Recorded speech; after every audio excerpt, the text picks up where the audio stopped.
জুলাই সনদ বাস্তবায়ন প্রক্রিয়া নিশ্চিত হলে স্বাক্ষর করবে এনসিপি, জানালেন আক্তার। সংশোধিত সংবিধান প্রণয়নের দাবি। বিমানবন্দরে আগুনের ঘটনা তদন্তে আসছে 4 দেশের বিশেষজ্ঞ দল, জানালেন স্বরাষ্ট্র উপদেষ্টা। অবহেলা থাকলে কঠোর ব্যবস্থা। শান্তি ও সহযোগিতার বিশ্ব গড়তে জাতিসংঘকে সময়ের সঙ্গে তাল মিলিয়ে চলতে হবে, বললেন প্রধান উপদেষ্টা। এবং মধ্যরাতে শেষ হচ্ছে ইলিশ মাছ ধরার 22 দিনের নিষেধাজ্ঞা। ঘাটগুলোতে বেড়েছে ব্যস্ততা, প্রস্তুতি নিচ্ছেন জেলেরা।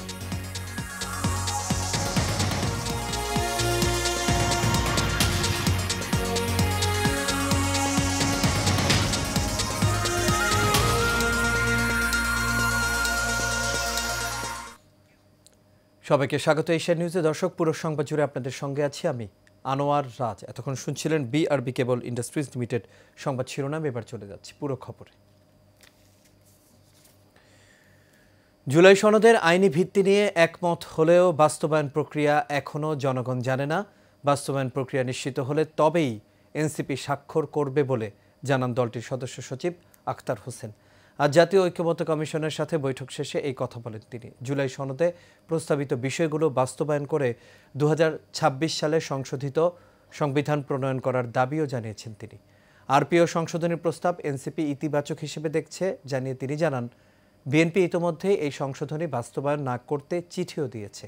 যদিও কোনো দলের কারণে প্রস্তাবিত সংস্কারের বিষয়ে গতিপথ পরিবর্তন হয়, তাহলে এনসিপি ধরে নেবে লন্ডনে যে বৈঠক হয়েছে সেই বৈঠক অনুসারেই ক্ষমতা হস্তান্তরের প্রক্রিয়া চলছে।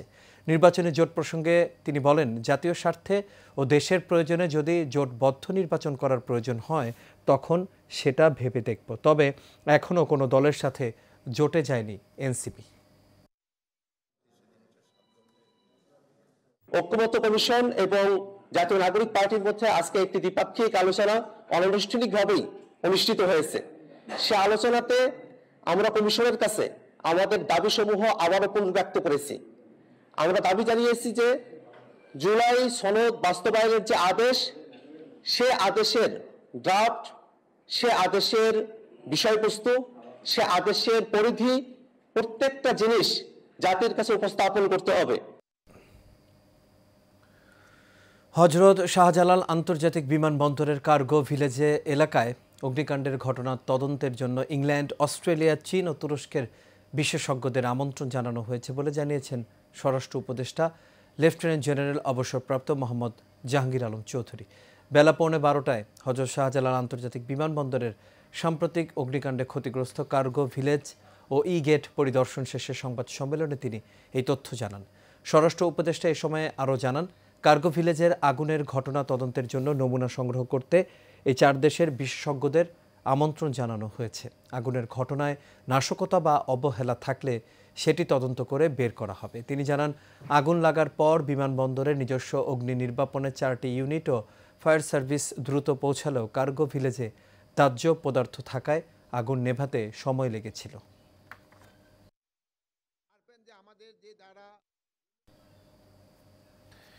প্রধান উপদেষ্টা অধ্যাপক ডক্টর মোহাম্মদ ইউনূস বলেছেন, শান্তি ও বহুপাক্ষিকতার যৌথ আকাঙ্ক্ষা পূরণের জন্য জাতিসংঘকে ক্রমাগত বিকশিত হতে হবে এবং সময়ের সঙ্গে তাল মিলিয়ে এগিয়ে যেতে হবে।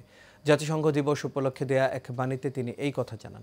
প্রধান উপদেষ্টা বলেন, যদি জাতিসংঘ আমাদের সবার শান্তি ও বহুপাক্ষিক সহযোগিতার আকাঙ্ক্ষা বাস্তবায়ন করতে চায় তবে তাকে অবশ্যই পরিবর্তিত বিশ্ব বাস্তবতার সঙ্গে অভিযোজিত হতে হবে। আমরা জাতিসংঘ সংস্কারের পক্ষে, যাতে এটি আরও গতিশীল, সমন্বিত এবং পরিবর্তনশীল বৈশ্বিক পরিস্থিতিতে সবার প্রত্যাশা পূরণে সক্ষম হয়। প্রধান উপদেষ্টা আরও জানান, 1974 সালে জাতিসংঘের সদস্য পদ পাওয়ার পর থেকে বাংলাদেশ একটি সক্রিয়, দায়িত্বশীল ও অবদানশীল সদস্য রাষ্ট্র হিসেবে নিজেকে প্রতিষ্ঠিত করেছে।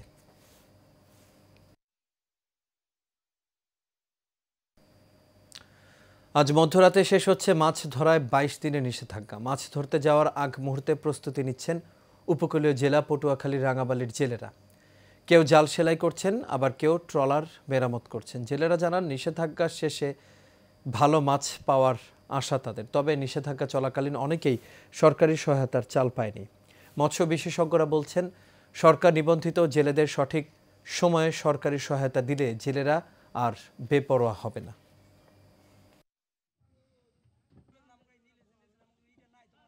এখন জালাপুলতে ভরতেছি শনিবার দিন গত রাত্রে আল্লাহ যদি নামও যদি সাগর যাই আল্লাহ ডিসিটা পাই তার বাইলে আমার না পাইলে আবার দেশে গেল। এখন বর্তমানে কিন্তু বঙ্গোপসাগরে ভারতের কিছু ট্রলার আছে যারা এখনো বর্তমানে মাছ ধরে। আমরা চাল পাই না, কিছু পাই না, সাগরে জাল পাই, পাইকাররা নেতারা, পাইকাররা হুন্ডা চালায়, পাইকাররা দোকানদারেরা। এই সময়ে যাতে তারা সঠিক সময়ে চালটা পায়, তাহলে কিন্তু জেলেরা অনেক জায়গায় আমরা দেখেছি যে অনেক জায়গায় জেলেরা অনেক বেপরোয়া হয়ে গিয়েছে, তো তারাও কিন্তু আসলে এই অপরাধটা করবে না বলে আমাদের বিশ্বাস। কিছু অসাধু জেলে তারা আইন অমান্য করে সাগর ইলিশ আহরণ করার জন্য নেমেছিল, তাদের আমরা জেল জরিমানা আওতায় নিয়ে আসা হয়েছে এবং মায়ারি সংরক্ষণের জন্য আমরা সর্বদা অভিযান অব্যাহত থাকছে এবং আমরা আশা করি যে জেলেগুলা তাদের চাহিদা অনুরূপ ইলিশ আহরণ করতে পারবে। আমেরিকান ইন্টারন্যাশনাল ইউনিভার্সিটি বাংলাদেশ এআইইউবির প্রাক্তন শিক্ষার্থীদের সংগঠন এআইইউবি অ্যালামনাই অ্যাসোসিয়েশনের উদ্যোগে অনুষ্ঠিত হলো এআইইউবি অ্যালামনাই স্টোরি নাইট।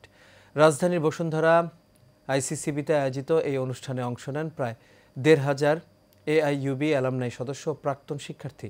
অনুষ্ঠানের শুরুতে প্রাক্তন শিক্ষার্থীদের প্রাণবন্ত উপস্থিতি ও স্মৃতিচারণায় মুখর ছিল পুরো অনুষ্ঠানের স্থল। অনুষ্ঠানে উপস্থিত ছিলেন এআইইউবির প্রতিষ্ঠাতা ও ট্রাস্টি বোর্ডের চেয়ারম্যান মিসেস নাদিয়া আনোয়ার, এআইইউবির প্রতিষ্ঠাতা ও ট্রাস্টি বোর্ডের সদস্য ডক্টর হাসানুল এ হাসান, সদস্য ইশতিয়াক আবেদিন। অনুষ্ঠানের সিলভার স্পন্সর ছিল দেশের শীর্ষস্থানীয় শিল্প প্রতিষ্ঠান রূপায়ণ গ্রুপ। রূপায়ণ গ্রুপ আমেরিকান ইন্টারন্যাশনাল ইউনিভার্সিটির সাফল্য কামনা করে।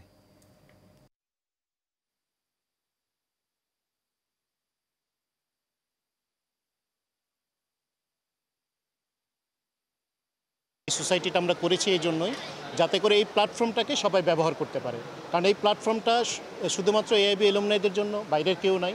তার মানে হচ্ছে যে এটা শুধুমাত্র এআইবির এলুমনাই যারা আছে তারাই শুধু এটাকে ব্যবহার করতে পারবে।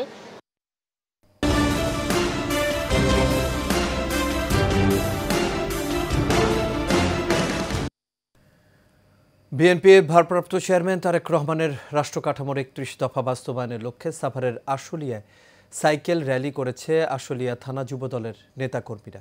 আশুলিয়া থানা যুবদলের সভাপতি প্রার্থী জাহিদ হাসান বিকাশের নেতৃত্বে বাইপাইল আবদুল্লাপুর সড়কের জিরাবো এলাকায় এই সাইকেল র্যালি অনুষ্ঠিত হয়। এ সময় উপস্থিত ছিলেন আশুলিয়ার ইয়ারপুর ইউনিয়ন বিএনপির সভাপতি আব্দুল হাই আল হাদি, সাধারণ সম্পাদক দেলোয়ার হোসেন সরকার, যুবদল নেতা কিসমত সরকার সহ আরও অনেকেই।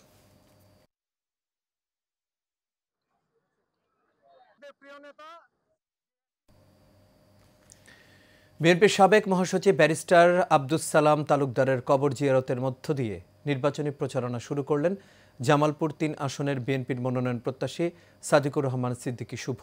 সরিষাবাড়ী আব্দুস সালাম তালুকদারের পারিবারিক কবরস্থানে গিয়ে তিনি তার কবর জিয়ারত করেন ও তার রুহের মাগফেরাত কামনা করেন। এ সময় জামালপুর ৩ আসনের বিএনপির শতাধিক নেতাকর্মী তার সাথে ছিলেন।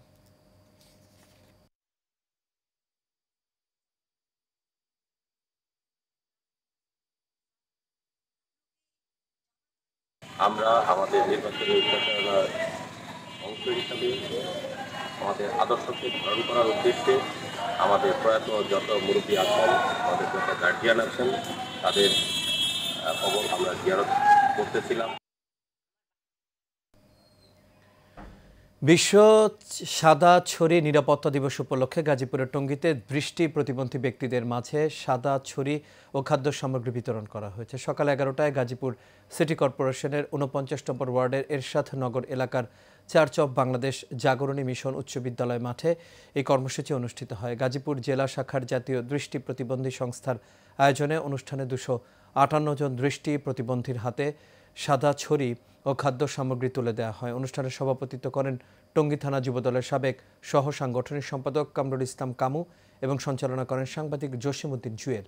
বিশেষ অতিথি ছিলেন টঙ্গী পূর্ব থানা পুলিশের এসআই বায়োজিৎ, জাতীয় দৃষ্টি প্রতিবন্ধী সংস্থার গাজীপুর জেলা শাখার সাধারণ সম্পাদক মোহাম্মদ মুজিবুর হোসেন সহ আরও অনেকেই।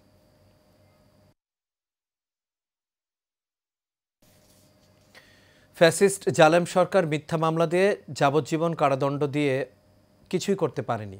আল্লাহর রহমতে এমনিতেই মুক্ত হয়েছেন বলে মন্তব্য করেছেন বিএনপির ভাইস চেয়ারম্যান কাজী শাহ মোফাজ্জল হোসেন কায়কোবাদ। শুক্রবার বাদ জুমা কুমিল্লা মুরাদনগরে বিএনপির ভারপ্রাপ্ত চেয়ারম্যান তারেক রহমান ঘোষিত 31 দফা বাস্তবায়নে গণসংযোগ শেষে তিনি এই মন্তব্য করেন। বিস্তারিত মণ্ডলে নামের রিপোর্টে। বিএনপির ভারপ্রাপ্ত চেয়ারম্যান তারেক রহমানের ঘোষিত ৩১ দফা বাস্তবায়নে এই গণসংযোগের আয়োজন করে কুমিল্লা মুরাদনগর জাহাপুর ইউনিয়নের স্থানীয় বিএনপি। পরে দারোয়া ইউনিয়নের কাজিয়াতুল উচ্চ বিদ্যালয় মাঠে আয়োজিত মাহফিলে যোগ দেন বিএনপির বর্ষিয়ান নেতা কাজী শাহ মোফাজ্জল হোসেন কায়কোবাদ।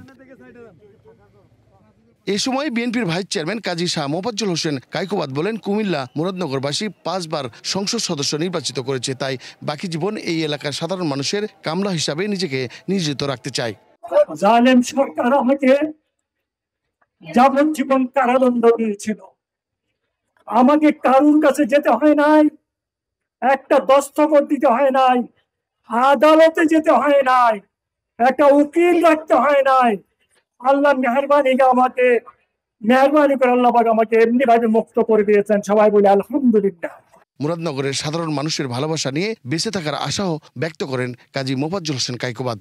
আপনি তো আপনাদের একজন কামলা, আপনারা আমাকে পাঁচ বার সংসদ সদস্য হিসেবে নির্বাচিত করেছেন। আমি এসে আপনাদের সাথে বসে কথা বলবো, আপনাদের কথা শুনবো, আপনাদের সমস্যা শুনবো। আপনারা আমার জন্য দোয়া করেন, দেশের জন্য দোয়া করেন। মণ্ডলে নাম, এশিয়ান টেলিভিশন, ঢাকা।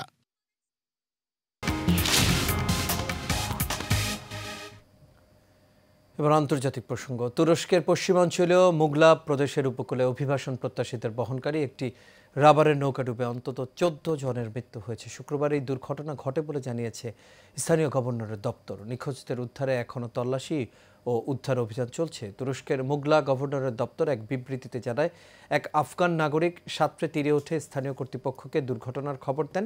ওই ব্যক্তি জানান, স্থানীয় সময় রাত 1টার কিছু পর মোট 18 জন যাত্রী নিয়ে রাবারের নৌকাটি যাত্রা শুরু করেছিল। কিছুক্ষণের মধ্যেই নৌকাটিতে পানি ঢুকে তা ডুবে যায়।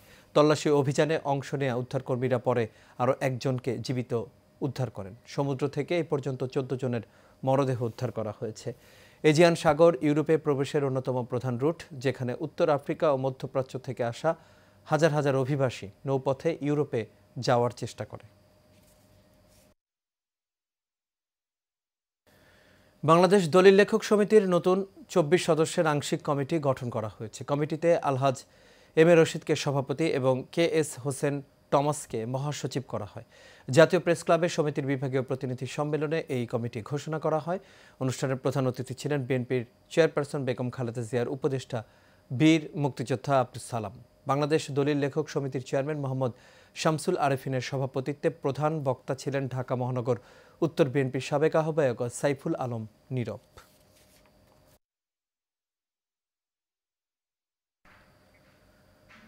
দুর্নীতি, দুঃশাসন, সন্ত্রাস ও মাদকমুক্ত ইনসাফ ভিত্তিক কল্যাণ রাষ্ট্র প্রতিষ্ঠার লক্ষ্যে আসন্ন জাতীয় সংসদ নির্বাচনে ইসলামী আন্দোলন বাংলাদেশের মনোনীত ঢাকা 5 আসনের সংসদ সদস্য প্রার্থী হাজী মোহাম্মদ ইব্রাহিমের পথসভা অনুষ্ঠিত হয়েছে। সকালে ঢাকার ডেমরা স্টাফ কোয়ার্টার থেকে পথসভাটি শুরু হয়ে বিভিন্ন সড়ক প্রদক্ষিণ করে।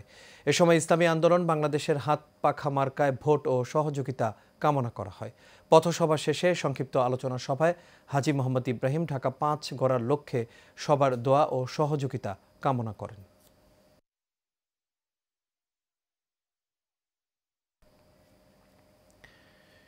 কামরাঙ্গীরচর থানা বিএনপি নবগঠিত কমিটির আহ্বায়ক মোহাম্মদ নাইম ও যুগ্ম আহ্বায়কদের সংবর্ধনা দেওয়া হয়েছে। 55 নম্বর ওয়ার্ড বিএনপির উদ্যোগে এই সংবর্ধনা অনুষ্ঠানে সভাপতিত্ব করেন মোহাম্মদ শহীদুল হক।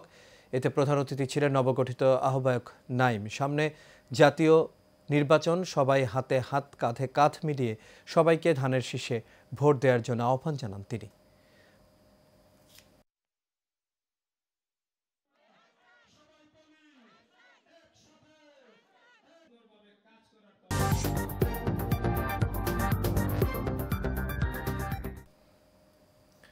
এবার চট্টগ্রাম সংবাদ। বিশ্ব ইনসানিয়াত বিপ্লব বাংলাদেশ চট্টগ্রাম জেলার আয়োজনে হাজীপাড়া কার্যালয়ে নির্বাচনী প্রস্তুতি, চলমান রাজনৈতিক সংকট সমাধান বিষয়ে প্রতিনিধি সম্মেলন অনুষ্ঠিত হয়েছে। সম্মেলনে মানবতার রাজনীতির ধারক নিবন্ধিত রাজনৈতিক দল বিশ্ব ইনসানিয়াত বিপ্লব বাংলাদেশের চেয়ারম্যান আল্লামা ইমাম হায়াত বলেন, দেশ রক্ষায় সঠিক নির্বাচনের মাধ্যমে জনপ্রতিনিধিত্বশীল জবাবদিহি সরকারের জন্য পক্ষপাত মুক্ত ও দল নিরপেক্ষ নির্বাচনী সরকার প্রয়োজন। সম্মেলনে উপস্থিত ছিলেন সংগঠনের মহাসচিব শেখ রায়হান রাহাবার সহ আরও অনেকেই।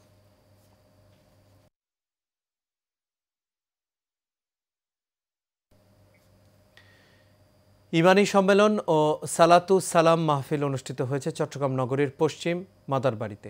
জাহানারা ইব্রাহিম ফাউন্ডেশনের আয়োজনে ফাউন্ডেশনের ম্যানেজিং ট্রাস্টি শাহিন আমিদ ইব্রাহিমের সভাপতিত্বে এতে প্রধান অতিথি ছিলেন 21 পদকপ্রাপ্ত বিশ্বখ্যাত আলেমুদ্দিন হাফেজ কারি, বিশ্ব সুন্নি আন্দোলন ও বিশ্ব ইনসানিয়াত বিপ্লব প্রধান উপদেষ্টা সৈয়দ সাইফুর রহমান নিজামী শাহ। আরও উপস্থিত ছিলেন আল্লামা মুফতি রেজাইল কাউসার, বিশেষ আলোচক সাহেব কারি আল্লামা নুরুল্লাহ মুজাদ্দিদি সহ আরও অনেকেই।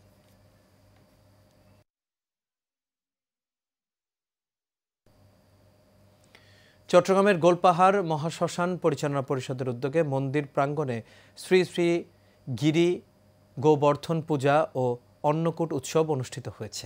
প্রচার ও প্রকাশনা সম্পাদক শিমুল মুহুরীর সঞ্চালনায় শ্রী দোদুল কুমার দত্তের সভাপতিত্বে উৎসবে বক্তব্য রাখেন পরিষদের সাধারণ সম্পাদক শ্রী বিশ্বনাথ দাস বিশু। এ সময়ে আরও উপস্থিত ছিলেন মন্দির পরিচালনা পরিষদের সহসভাপতি শ্রী দুলাল চৌধুরী, সাধন সিংহ, আশিস বরণ সাহা সহ আর অনেকেই।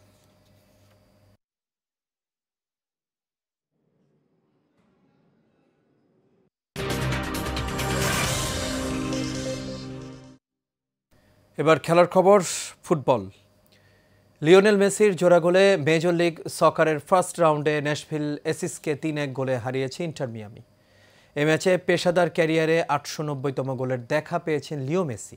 এদিন ম্যাচ শুরুর আগে মৌসুমের সর্বোচ্চ গোলদাতার পুরস্কার গোল্ডেন বুট পান মেসি। পরের দিন আরও জ্বলে ওঠেন তিনি। প্লে অফের প্রথম রাউন্ডে ম্যাচের 19 মিনিটে লিড এনে দেন মেসি। লুইস সুয়ারেজের ক্রসে শূন্যে ভেসে দুর্দান্ত এক হেড দিয়ে নাম লেখান স্কোর শিটে। ইনজুরি টাইমে মেসি আরেক গোল করলে নিশ্চিত হয় মিয়ামির জয়। শেষ মুহূর্তে হানি মুখতারের গোলে ব্যবধান কমায় অতিথিরা। তবে 3-1 ব্যবধানের জয় নিয়ে মাঠ ছাড়ে মেসি সুয়ারেজরা।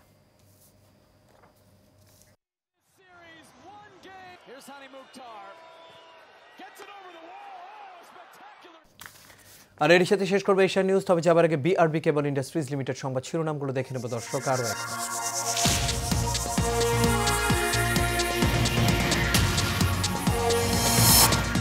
জুলাই সনদ বাস্তবায়ন প্রক্রিয়া নিশ্চিত হলে স্বাক্ষর করবে এনসিপি, জানালেন আখতার। সংশোধিত সংবিধান প্রণয়নের দাবি। বিমানবন্দরে আগুনের ঘটনা তদন্তে আসছে 4 দেশের বিশেষজ্ঞ দল, জানালেন স্বরাষ্ট্র উপদেষ্টা। অবহেলা থাকলে কঠোর ব্যবস্থা। শান্তি ও সহযোগিতার বিশ্ব গড়তে জাতিসংঘকে সময়ের সঙ্গে তাল মিলিয়ে চলতে হবে, বললেন প্রধান উপদেষ্টা। এবং মধ্যরাতে শেষ হচ্ছে ইলিশ মাছ ধরার 22 দিনের নিষেধাজ্ঞা। ঘাটগুলোতে বেড়েছে ব্যস্ততা, প্রস্তুতি নিচ্ছেন জেলেরা।